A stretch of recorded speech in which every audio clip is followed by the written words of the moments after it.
आज की इस क्लास से हम एक नई यूनिट आरंभ करेंगे, संबंध एवं फलन। तो पहले हम बात करते हैं इस यूनिट में हमें किन किन टॉपिकों के बारे में पढ़ना है। तो इस यूनिट में टोटल टॉपिक हैं 4। पहला टॉपिक है कार्तीय गुणन, दूसरा टॉपिक है संबंध, तीसरा टॉपिक फलन और चौथा टॉपिक है फलन के प्रकार। इन 4 टॉपिकों के बारे में हमें पढ़ना है। तो पहला टॉपिक क्या है? कार्तीय गुणन। कार्तीय गुणन को समझने के लिए हमें पहले क्रमित युग्म के बारे में पता होना चाहिए कि क्रमित युग्म क्या होता है। तो इसके लिए हम क्या करेंगे, हम 2 समुच्चय ले लेंगे। एक समुच्चय ले लिया ए जिसमें अवयव हैं 3, 4, 5 और एक समुच्चय ले लिया बी जिसमें अवयव हैं ई और एफ। ये कोई हमने 2 समुच्चय ले लिए, ए और बी 2 समुच्चय लिए हैं। ए में अवयव है 3, 4, 5 और बी में अवयव है ई और एफ।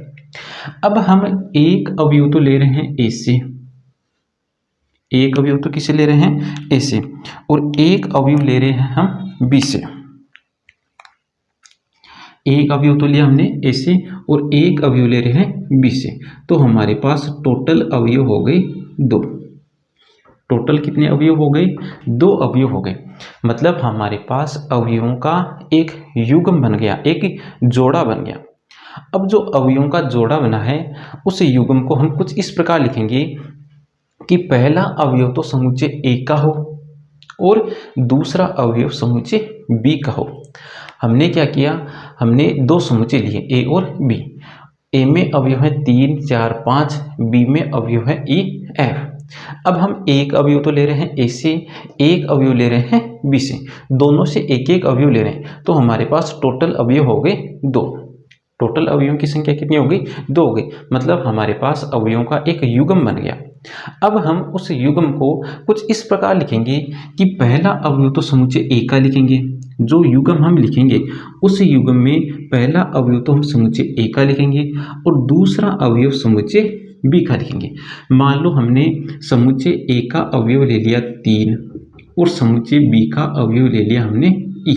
ये 2 अवयव ले लिए। अब हम इस युग्म को किस प्रकार लिखेंगे?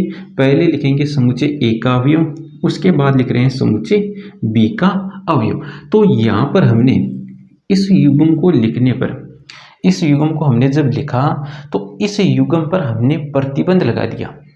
प्रतिबंध क्या लगाया कि पहला अवयव तो समुच्चय ए का होगा और दूसरा अवयव समुच्चय बी का होगा। तो इस प्रकार हमने इस युग्म पर एक प्रतिबंध लगा दिया। प्रतिबंध क्या लगाया कि पहला अवयव तो समुच्चय ए का लिखेंगे और दूसरा अवयव हम समुच्चय बी का लिखेंगे। तो ये प्रतिबंध लगाने पर अब ये युग्म बन गया क्रमित युग्म। अब इस युग्म को कहेंगे हम क्रमित युग्म। हमने प्रतिबंध क्या लगाया? हमने प्रतिबंध ये लगा दिया कि पहला अवयव समुच्चय ए का होगा और दूसरा अवयव समुच्चय बी का होगा। हमने इन अवयवों के स्थान पर प्रतिबंध लगा दिया कि पहले ए का अवयव उसके बाद बी का अवयव। तो इस प्रकार हमने इस युग्म पर प्रतिबंध लगा दिया। तो ये युग्म बन गया अब क्रमित युग्म। अब क्रमित युग्म को लिखने का एक तरीका होता है। तरीका ये होता है कि उस युग्म को वक्र कोष्ठक में बंद कर दिया जाता है। तो ये जो युग्म है इस युग्म को हम किस में बंद करेंगे? वक्र कोष्ठक में बंद करेंगे। क्रमित युग्म को लिखने का तरीका क्या है कि क्रमित युग्म में जो युग्म है, क्रमित युग्म में जो युग्म है उस युग्म को हमें वक्र कोष्ठक में बंद करना है। तो इस प्रकार क्रमित युग्म को लिखा जाता है।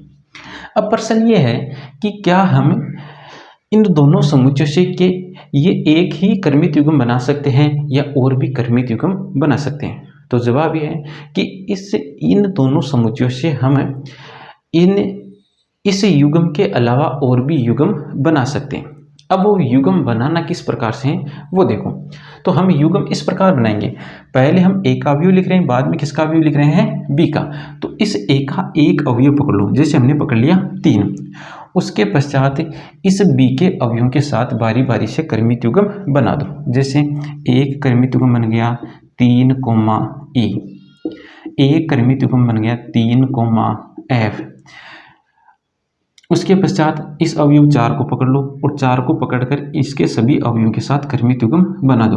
तो 4, ई, 4, एफ। उसके बाद 5 को पकड़ लो तो 5, ई, 5, एफ। ये बन गए इन दोनों समुच्चयों से वो कर्मित युग्म जिनका पहला अवयव समुच्चय ए का है और दूसरा अवयव समुच्चय बी का है।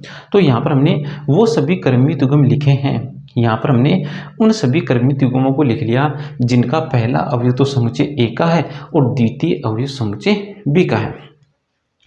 कर्मित युग्म में देखो, ये जो पहला अवयव है, ये जो दूसरा अवयव है, इस पहले अवयव को तो कहा जाता है प्रथम घटक।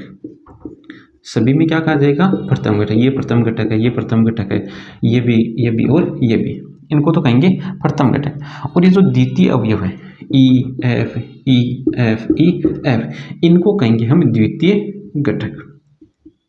इनको क्या कहा जाता है? द्वितीय घटक। अब देखो यहाँ पर ये जो कर्मित युग्म मिले हैं, इन कर्मित युग्मों का यदि हम समुच्चय बना दें, इन कर्मित युग्मों का क्या बना दे? समुच्चय बना दे।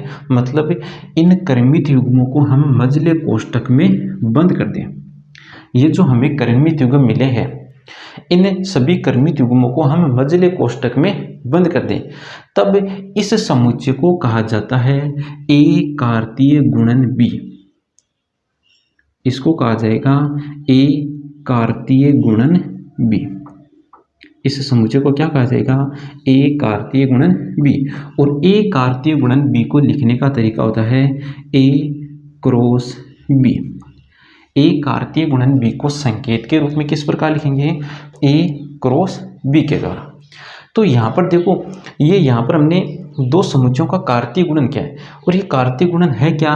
कार्तीय गुणन एक प्रकार का एक समुच्चय है।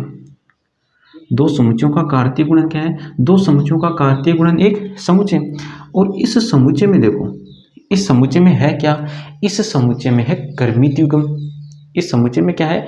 इस समुच्चय में है कर्मित युग्म। और इसमें जो कर्मित युग्म है वो इस प्रकार के कर्मित युग्म है कि पहला अवयव तो ए का है, इन सभी कर्मित युग्मों का पहला अवयव तो समुच्चय ए का है और द्वितीय अवयव जो है वो है समुच्चय बी का। ये जो ए कार्तीय गुणन बी है, इस ए कार्तीय गुणन बी समुच्चय में ये जो कर्मित युग्म है, इन कर्मित युग्मों में पहला घटक समुच्चय ए का है और द्वितीय घटक समुच्चय बी का है। अब हम देखो इस कार्तीय गुणन की परिभाषा लिखेंगे, समुच्चय निर्माण रूप में परिभाषा लिखेंगे। तो देखो परिभाषा किस प्रकार लिखेंगे? यहाँ पर कर्मित युग्म आ रहे, तो एक कर्मित युग्म लिख लेंगे हम पी कोमा क्यू। क्या लिख लेंगे? कर्मित युग्म लिख लेंगे पी कोमा क्यू। हम किसकी परिभाषा लिख रहे हैं? हम परिभाषा लिख रहे हैं ए कार्तीय गुणन बी की। तो इस समुच्चय में आ रहे हैं कर्मित युग्म, तो हमने एक कर्मित युग्म मान लिया पी कोमा क्यू। अब इस कर्मित युग्म में ये जो पहला घटक है, वो पहला घटक तो किसका होगा? पहला घटक समुच्चय ए का होगा और द्वितीय घटक समुच्चय बी का होगा। ये बन गई कार्तीय गुणन की समुच्चय निर्माण रूप में परिभाषा। अभी हमने कर्मित युग्म और कार्तीय गुणन के बारे में पढ़ा है। तो देखो कर्मित युग्म क्या होता है कि कोई युग्म है और उस युग्म में जो अवयव है, उन अवयवों का यदि हम स्थान निश्चित कर दें, तब उस युग्म को कहा जाता है कर्मित युग्म। और कर्मित युग्म को लिखने का तरीका क्या होता है? उस युग्म को वक्र कोष्ठक में बंद करते हैं। तो इस कर्मित युग्म को समझने के लिए हमने दो समुच्चय लिए, एक समुच्चय लिया ए और एक समुच्चय लिया बी। ए में ये अवयव है और बी में ये अवयव है। अब हम इस समुच्चय से एक समुच्चय ए से एक अवयव ले रहे हैं और एक अवयव ले रहे हैं समुच्चय बी से। तो हमारे पास अवयव हो गए दो। टोटल अवयवों की संख्या कितनी हो गई? दो हो गई। अब टोटल अवयवों की संख्या दो हो गई, इसका मतलब हमारे पास अवयवों का एक युग्म बन गया। अब उस युग्म पर हमने एक प्रतिबंध लगा दिया। प्रतिबंध क्या लगाया? प्रतिबंध हमने ये लगा दिया कि पहले हम समुच्चय ए का अवयव लिखेंगे और बाद में समुच्चय बी का अवयव लिखेंगे। ये प्रतिबंध लगाने से क्या हुआ? ये प्रतिबंध लगाने से ये हुआ कि इन अवयवों का स्थान निश्चित हो गया। प्रतिबंध लगाने से क्या हुआ? प्रतिबंध लगाने से इन अवयवों का स्थान निश्चित हो गया। निश्चित किस प्रकार से? कि पहले ए का अवयव आएगा, बाद में किसका अवयव आएगा? बी का अवयव आएगा। तो हमने ए का अवयव ले लिया 3 और बी का अवयव ले लिया ई। तो पहले हम ए का अवयव लिखेंगे और बाद में किसका अवयव लिखेंगे? बी का अवयव लिखेंगे। तो अब यहाँ पर इस युग्म पर हमने प्रतिबंध लगा दिया। प्रतिबंध लगाने से इनका स्थान निश्चित हो गया, स्थान निश्चित होने से ये युग्म बन गया कर्मित युग्म। और कर्मित युग्म को किस प्रकार लिखा जाता है, वक्र कोष्ठक में बंद करके। तो इस प्रकार लिखेंगे इसको, वक्र कोष्ठक में बंद करके। अब हम उन सभी कर्मित युग्मों को लिखेंगे जिनका पहला अवयव समुच्चय ए का हो तथा द्वितीय अवयव समुच्चय बी का हो। तो यहाँ पर हमने वो सभी कर्मित युग्म लिख लिए जिनका पहला अवयव तो समुच्चय ए का है और द्वितीय अवयव समुच्चय बी का है। इनके अलावा और कोई युग्म नहीं बनेगा। तो हमने सभी युग्म यहाँ पर लिख लिए। अब इस युग्म को यदि हम समुच्चय के रूप में लिख लें, मतलब मझले कोष्ठक में बंद कर दें, तो अब ये जो हमें समुच्चय मिला है, इस समुच्चय को कहा जाता है ए कार्तीय गुणन बी। इस समुच्चय को क्या कहा जाएगा, ए कार्तीय गुणन बी। और ए कार्तीय गुणन बी को संकेत के रूप में लिखने का तरीका है ए क्रॉस बी। इस प्रकार संकेत में लिखते हैं। उसके बाद हमने ए कार्तीय गुणन बी की परिभाषा भी लिख ली समुच्चय निर्माण रूप में। तो समुच्चय निर्माण रूप में परिभाषा किस प्रकार से लिखनी है, यहाँ पर अवयव देखो किस प्रकार के आ रहे हैं, यहाँ पर अवयव आ रहे हैं कर्मित युग्म के प्रकार के या कर्मित युग्म रूप के यहाँ पर अवयव है। तो हमने एक कर्मित युग्म मान लिया पी कोमा क्यू। हमने यहाँ पर क्या लिख लिया, एक कर्मित युग्म लिख लिया पी कोमा क्यू। उसके बाद लगा दिया कोलन चिन्ह। अब इस पी और क्यू के बारे में यहाँ पर हम लिखेंगे। तो पी तो क्या है, पी तो है देखो समुच्चय ए का अवयव। पी मतलब पहला घटक, पहला घटक क्या है, पहला घटक समुच्चय ए का अवयव है। क्यू है द्वितीय घटक, द्वितीय घटक किसका अवयव है, द्वितीय घटक है समुच्चय बी का। तो हम लिख देंगे पी तो ए का अवयव है और क्यू बी का अवयव है। उसके पश्चात इसको मझले कोष्ठक में बंद कर देंगे। ये परिभाषा बन गई ए कार्तीय गुणन बी की। अब हम इनकी परिभाषाओं को लिखते हैं। कर्मित युग्म और कार्तीय गुणन की परिभाषा मैंने यहाँ पर लिख दी। अब इसको हम एक बार पढ़ लेते हैं। तो कर्मित युग्म की परिभाषा देखो, युग्म के अवयवों का स्थान निश्चित कर दे तो उस युग्म को कर्मित युग्म कहते हैं। उस युग्म को क्या कहेंगे, कर्मित युग्म कहेंगे। कर्मित युग्म को किसमें लिखा जाएगा, कर्मित युग्म में युग्म को वक्र कोष्ठक में बंद करते हैं। अब देखो एक इंपॉर्टेंट बात, दो कर्मित युग्म समान होंगे यदि और केवल यदि संगत प्रथम घटक तथा संगत द्वितीय घटक समान हो। जैसे मान लो दो कर्मित युग्म है ए कोमा बी, ए कर्मित युग्म तो ये है और ए कर्मित युग्म है एक्स कोमा वाई। ये दोनों बराबर होंगे, कब होंगे, प्रथम घटक के बराबर हो, द्वितीय घटक के बराबर हो। अर्थात ए बराबर तो एक्स हो तथा बी बराबर वाई हो। ए बराबर एक्स और बी बराबर वाई होगा, तब कर्मित युग्म ए कोमा बी कर्मित युग्म एक्स कोमा वाई के समान होगा। अब देखो कार्तीय गुणन की परिभाषा, तो ए और बी दो समुच्चय हैं, इनके लिए हम कार्तीय गुणन की परिभाषा लिख रहे हैं। तो पीछे हमने समझ ली, यहाँ पर मैंने लिख दिया है। देखो उन सभी कर्मित युग्मों का समुच्चय जिसका पहला घटक समुच्चय ए का होगा। देखो कर्मित युग्म हमने क्या लिखा है, पी कोमा क्यू। तो प्रथम घटक कौन है, पी। तो पी तो किसका होगा, समुच्चय ए का, और क्यू किसका होगा, समुच्चय बी का। ये हो गई ए कार्तीय गुणन बी की परिभाषा। अब कुछ महत्वपूर्ण तथ्य हैं। ए क्रॉस बी बराबर नहीं होगा बी क्रॉस ए के। आगे प्रश्नों में इस बात को हम हल भी करेंगे। ए क्रॉस बी में अवयवों की संख्या ए में अवयवों की संख्या गुणा बी में अवयवों की संख्या के बराबर होती है। जैसे अभी हमने पिछला जो प्रश्न हल किया था, उस प्रश्न में देखो ए में अवयवों की संख्या थी 3, ए में कितने अवयव थे 3, और बी में अवयवों की संख्या थी 2।